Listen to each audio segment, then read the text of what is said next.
যে বাংলাদেশে ফ্যাসিবাদের পতন হয়েছে, এই ফ্যাসিবাদের পতন না হলে আমি আজকে এই মামলা থেকে খালাস পেতাম না। কারণ আমরা জানি যে ফ্যাসিবাদের আমলে এই বিচার বিভাগ আওয়ামী লীগের এক্সটেনশনে পরিণত হয়েছিল।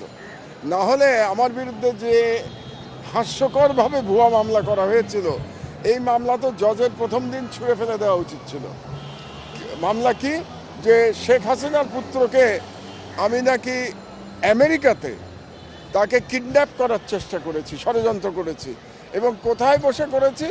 জেলখানায় বসে। আমি তখন জেলে বন্দি ছিলাম যখন এই মামলা হয়েছে আমার বিরুদ্ধে, এবং এই মামলার সঙ্গে আমার বিন্দু বিসর্গ সম্পর্ক ছিল না, আমি জানতামই না। হাসিনা এই মামলাটা দিয়েছিল কেবল আমাকে দীর্ঘদিন জেলখানায় রাখবার জন্য।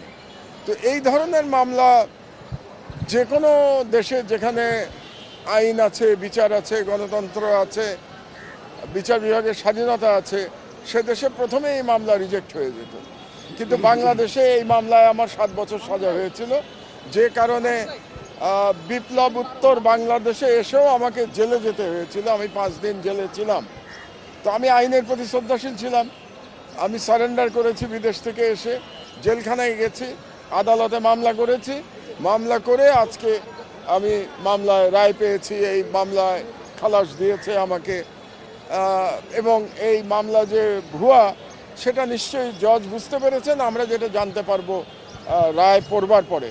তো আমি বাংলাদেশের জনগণকে অভিনন্দন জানাই যে আমরা নতুন করে স্বাধীনতা পেয়েছি, জনগণের অধিকার ফিরে এসছে।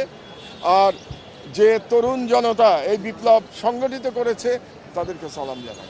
একটি ফ্যাসিস্ট রাষ্ট্র ব্যবস্থায় আমরা কেউই যে সেফ না, এমন একটা ফ্যাসিস্ট রাষ্ট্র ব্যবস্থা কিভাবে আইনকে ব্যবহার করে, আদালতকে ব্যবহার করে তার সম্মানিত নাগরিকদের হেনস্থা করার জন্য, জেলে ভরে রাখার জন্য চেষ্টা করে, তার একটা নিকৃষ্ট উদাহরণ হচ্ছে এই মামলা।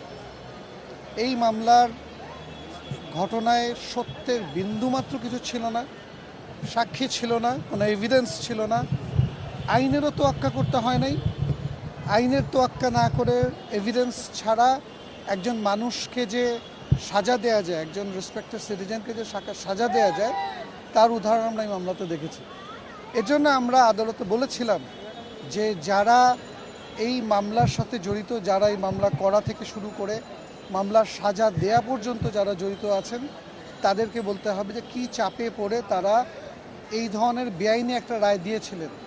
এবং আমরা এটাও বলেছিলাম যে তাদের প্রত্যেককে আইনের আওতায় আনা উচিত। এটা যদি আইনের আওতায় যদি না আনা হয়, তাহলে এই উদাহরণ, এই ধরনের ঘটনা ইন ফিউচারেও হতে পারে।